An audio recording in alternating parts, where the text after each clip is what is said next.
Joshua's in Denver. Hey, Joshua, what's up? Hey, Dave. Thanks for taking my call. I'm a huge fan. It's an honor to speak with you today. You too. How can we help? I had a car loan in 2017. It was repossessed almost immediately because I couldn't afford it. My credit report says that a little over $7,500 was charged off in 2019. Finally got them on my debt snowball, and when I called, they said that they wrote it off for just over $4,500, and that I'll get a 1099 in the mail this February.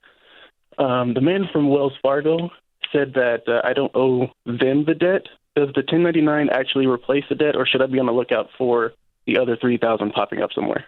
1099 hasn't got anything to do with anything. That's just a collector technique. Okay, debt that is forgiven is taxable, and you're supposed to get a 1099 on it. Is he saying they are forgiving the debt? If he's saying that, Yes. he needs to send you a note that says that. He says that I no longer owe Wells Fargo. That's great. Send me a note that says that. Did they sell the debt to someone else? No, I asked them where the debt was.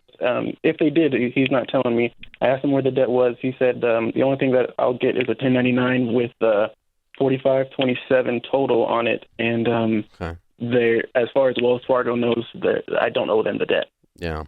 Well, that's absolute hogwash. Okay.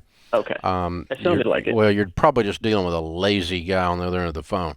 Now, here's what's happened, okay? A company can write a debt off, meaning they give up on collecting it, and they write the bad debt off as a business expense, at which point they can send you a 1099.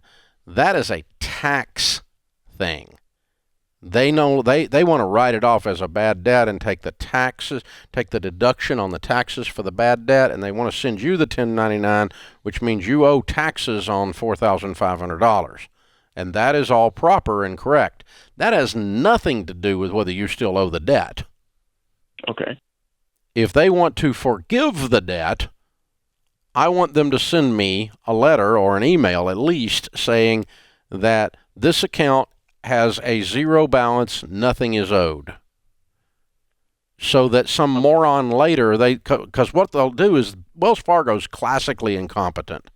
They're a massive company, and they are full of fools. Just full. They pack the whole bank full of them. Okay? And you got a hold of one of them.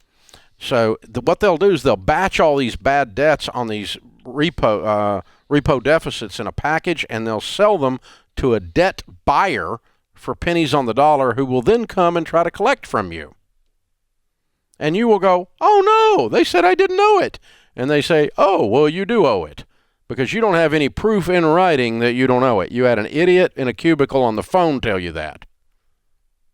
You got to get them back on the phone and get it in writing, and you got to hound them until you get it in writing. If they send it to you in writing, I don't care if it's an email, that this account has been completely written off, you owe nothing, we've given up, you have a zero balance, there will be no forward collection attempts, whatever it says along those lines, settled in full, whatever, forgiven in full, I don't care what they call it, but something along that language. You following me? Got it. So I get that in writing and then pay the taxes, and then it's done? Yep.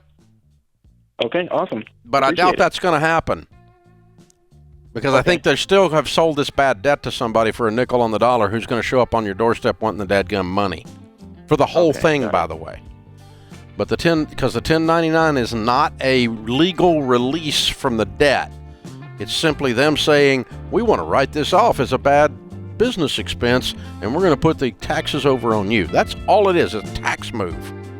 And generally speaking, it's also a collector's move. But yeah, you're dealing with Wells Fargo. God help you. This is The Ramsey Show.